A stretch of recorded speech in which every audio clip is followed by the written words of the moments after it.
next up, we have another fabulous panel. It's called Navigating the Future, the Domain Name System's Next 40 Years. Not the previous 40 years, the next 40 years. And we have some true historical internet celebrities to join them on the panel. To introduce them all to you, please welcome our moderator and our own Christian Dawson. Christian, come on up. Bring your panelists with you.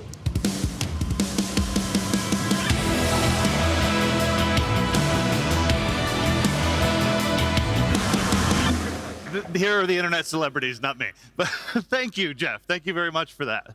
I appreciate it. I am truly honored to get a chance to have this conversation today about the domain name system's next 40 years. And I wanted to start by noting that in order to get to the next 40 years, I want to take a look very briefly back at the last 40 years and give you some context as to why you really need to care about the DNS and what's coming up. First of all, when we're taking a look at what the DNS has become since 1983, so it's kind of like a lot of us probably in this room, child of the 80s. It's gotten to the point where at the end of Q4 2023, it had just shy of 360 million registered domain names at the end of Q4 2023. Hopefully a lot of these people are your customers registering the domain names. And so it's very important to all of you that we maintain the security, stability, and resiliency of this incredibly important system. So we're gonna spend some time unpacking that with two people who were very important to the last 40 years so that we can start looking ahead to the next 40 years. And I'm very excited that I have with me today Paul Mockapetris, who is the inventor of the DNS, who first described it in the original IETF, RFCs 882 and 883, if we want to be specific, right? And then Burt Kaliski, Senior VP at CTO of Verisign, which if you look around, you'll see the boxes, they run .com among many other important things, such as having a key administrator role in administering the DNS, right? And yes, there we go.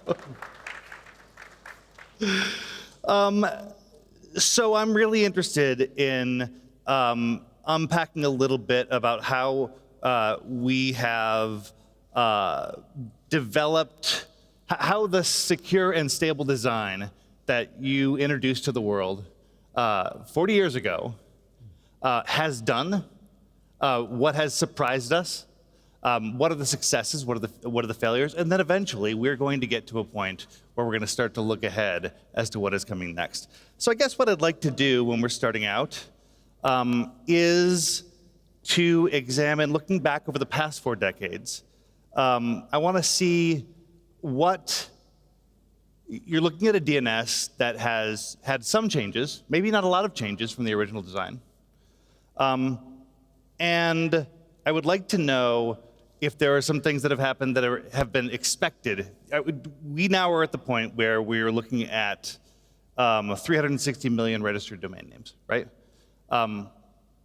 Did you expect it to be able to support that level when you developed it? Oh, sure. I mean, I was expecting that everyone in the US population would have one. Okay.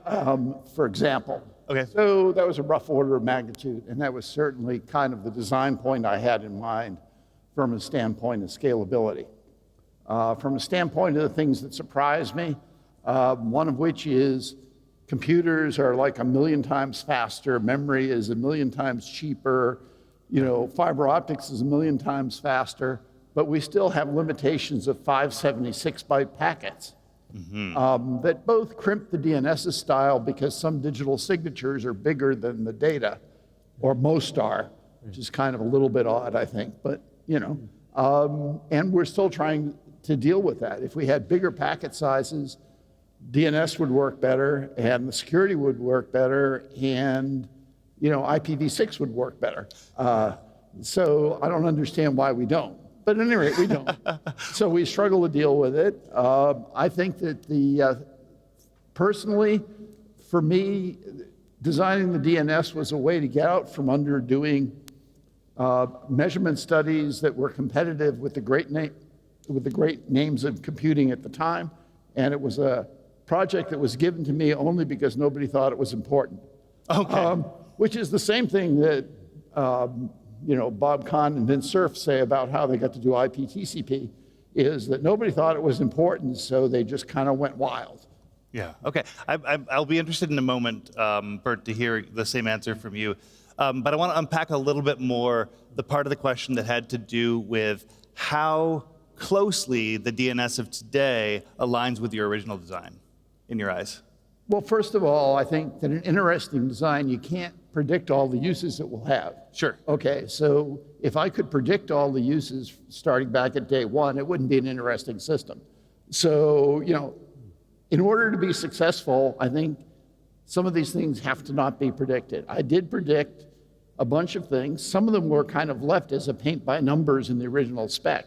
I mean, people said, why did you make it so that you had to update a whole zone rather than just send the changes? And I went, no, that was just an interesting paint by numbers problem for a graduate student. Oh. So I think one of the ways to look at successes and failures of the original design is there's lots of places where there's sort of a blank space where you're supposed to fill it in.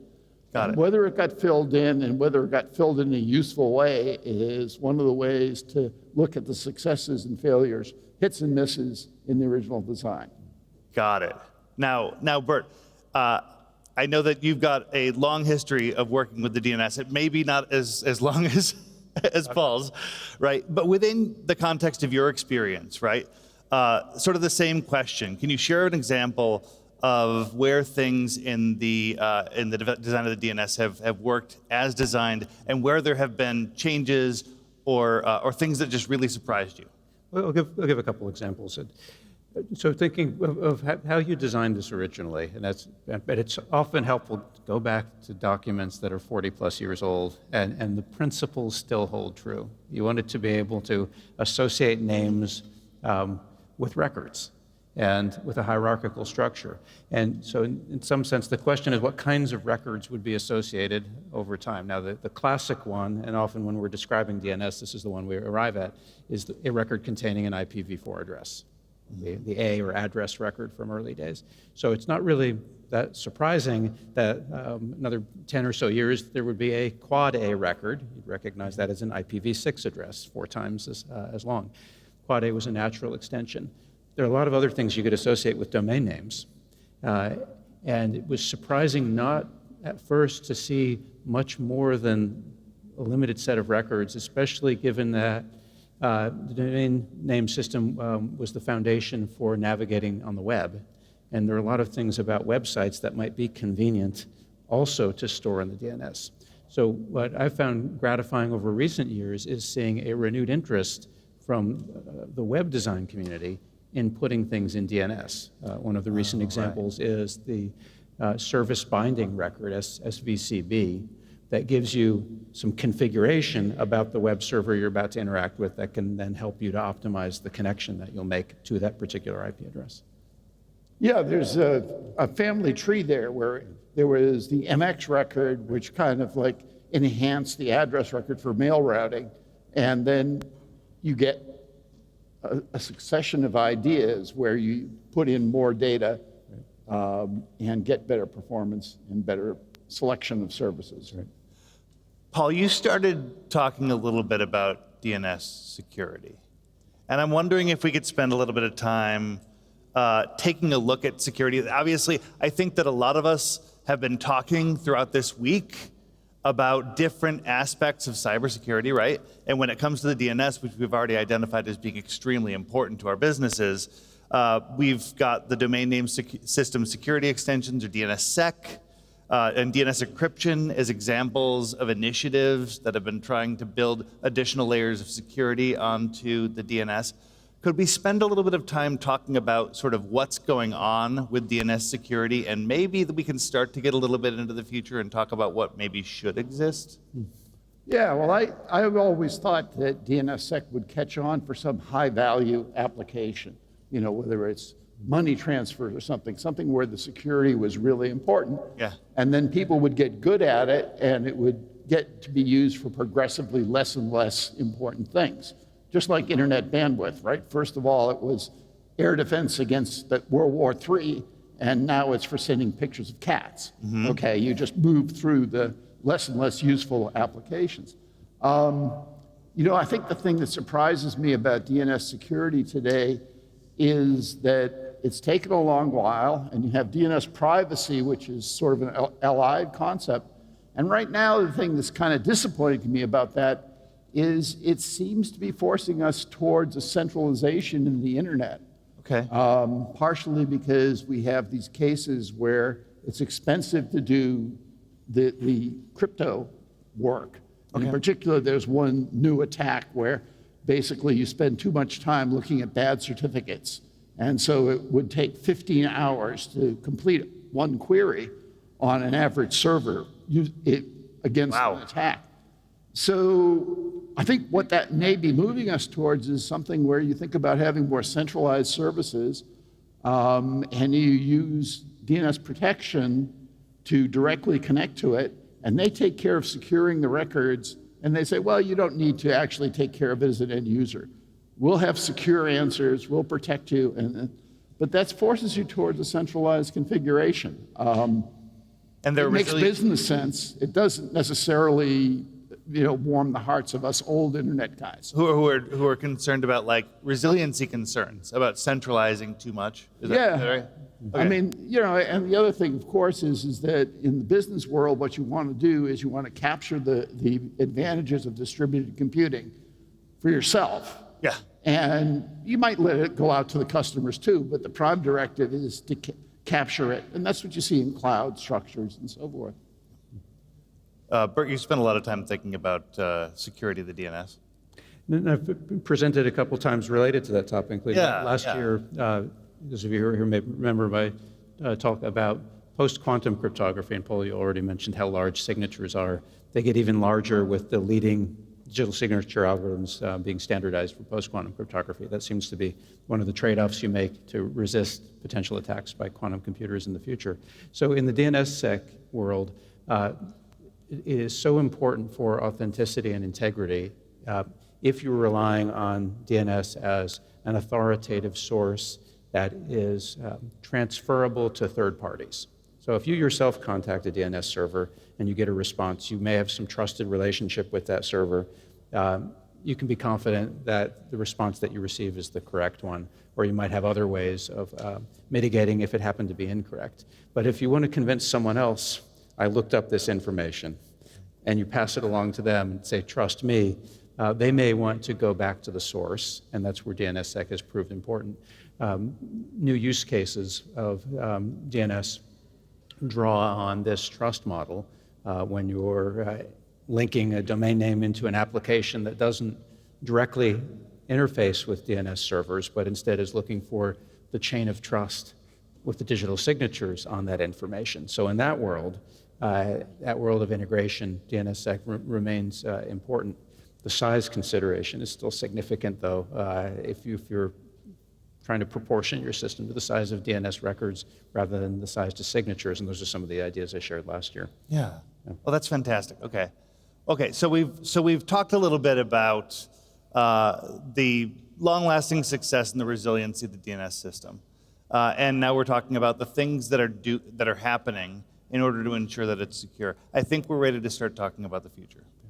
And so I'd like to start exploring a little bit of the sort of use cases that we're looking at around how and whether and why things should change within the DNS. And I guess I'll start by saying I think there's been a far amount of discussion within the DNS community about the system, like whether the system is already at the level of complication that it should be and that it shouldn't get any more complicated. But there's, I guess, a good amount of support for adding even more capabilities and use cases into the DNS. I understand that there are RFCs talking about different ways to extend the DNS. I guess maybe before we even get into what or should and shouldn't go into that, could you talk a little bit about sort of just a taste of how that process works? Yeah, well, there's about 100 pages of the original DNS specifications. And there's about 100 published RFCs, never mind the drafts that are in progress, that talk about ways to change or improve or whatever the DNS. And so in the DNS world, this is known as the camel, right? As in the straw that breaks the camel's back. Okay. And people say this is a bad thing, that there's 100 updates to the original DNS specs. Yeah. I look at it and I say, oh, 100 things, 40 years, there's only 2.5 new ideas per year. The IETF hasn't been working very hard. That seems reasonable. Yeah. And another way to look at this is to say, there's sort of the core specs, when we had those two numbers later, 1034 and 1035, what I tried to do was to have one be the principles and one be implementation advice. Yeah. So there's some of the fundamental ideas that haven't changed. And if people want to add new data types, I don't worry about that. I do worry about it when they say things like, oh, for example, we change the way queries are interpreted. Or they say things like, we get into minutia here. So if you as a student, one of you out there, wanted to learn the whole DNS, today you'd have to kind of grovel through a whole lot of RFCs. And that's wrong. What we should have is a restatement of the core principles, and then all of these addendums about specific data types that don't need to be coordinated with the core standard as long as they don't break any of the rules, right? That's a big if, though, as long as they don't break any of the rules. I suppose, Burt, Verisign has a key role in the administration of the global root. They've got an incredible uptime. How long have they had experienced uptime in that system? 26 years of continuous availability. 26 years of continuous availability. I suppose that goes through your mind anytime a proposed change is considered, right? Any of those 100 ideas on ensuring that you can do it while maintaining that continuous availability. Well, that's part of the security, stability, and resilience that you spoke to. Some of those changes are so important that they have to be done to maintain the security, and other changes may be optional, and that's something that is developed through the multi-stakeholder model of determining which features are helpful, which ones are experimental, and so on. That's one of the reasons we've been looking carefully at future adoption of encryption at different parts of the DNS ecosystem. So going back to early discussion, where does that fit? Where is that helpful? If we look at the goal of DNS is to make information available. You want that information to be accurate. And you also want, where appropriate, that information to remain private. Now, DNS in general is a public source of information, and the private part would then be who is asking for which of that public source of information. In the overall DNS architecture, we could consider that there are end users, devices, clients, browsers on the one hand, authoritative name servers through the delegated hierarchy that you introduced, Paul, in DNS on the other hand, and then in the middle, generally some intermediaries that are helping the end users to do these things more efficiently. Those intermediaries may serve millions of users, your point earlier, and they have a cache in the middle. What's the most sensitive part of that system? In that arrangement, users, intermediaries to the authoritative name service. It's the traffic between the users and the intermediaries. because that's individual user-specific interests, intentions, and so on.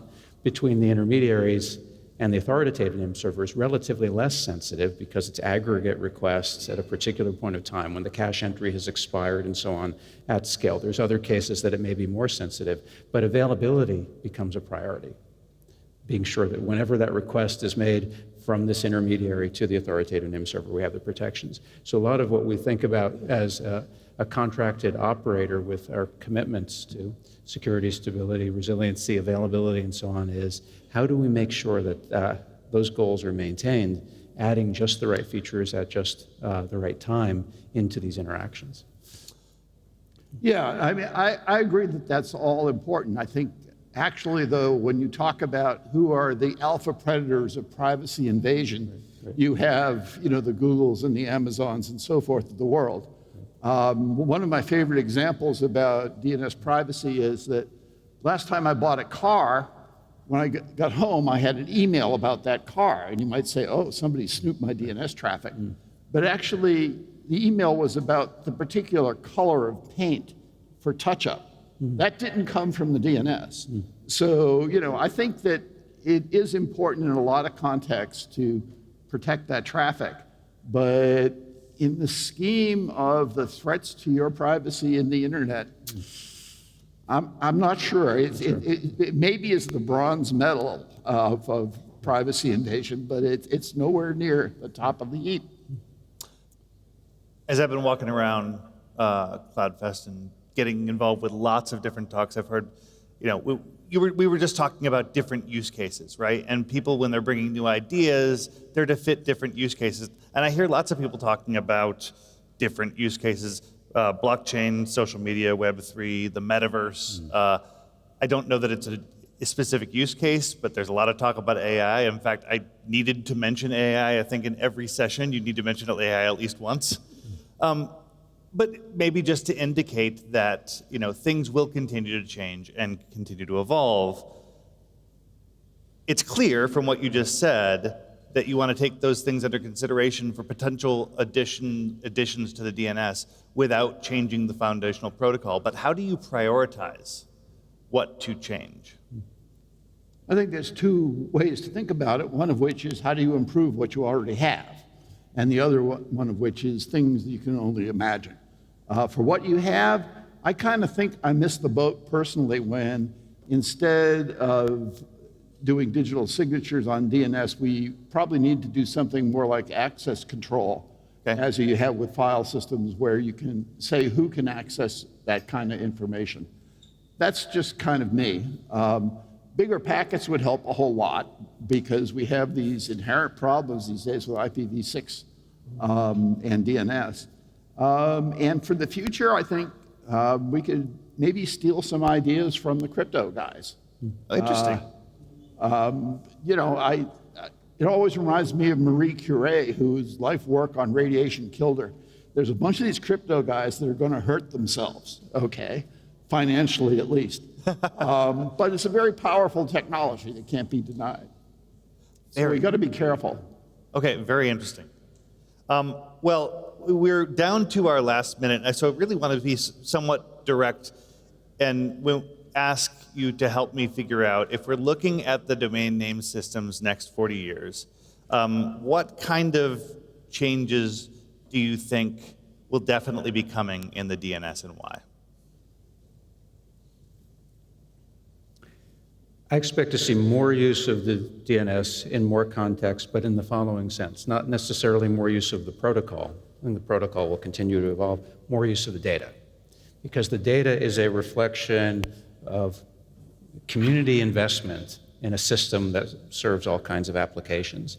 Get good data, good confident ways of distributing that data, and we'll see a lot more uses of domain names. Yeah, I mean, there's many more data types that will be invented and carried, and the DNS is kind of like a truck. If you can fit the data in the truck, you don't need a gray beard to say, well, that's the kind of data that's okay to put in the DNS versus the kind that isn't, okay? You can just let natural selection decide which ideas come forward. Well, I can tell you that as we reach the end of our time, all of us who rely upon the DNS to run our businesses are very thankful for what you have helped create and bring into the world and what you have helped be a very important steward of over the past 40 years. I am very happy that we've gotten a chance to get your insights on how we can look forward to continuing to make sure that what we have built continues to be a success for everybody here. So I'd love for you to all join me in giving them a big round of applause.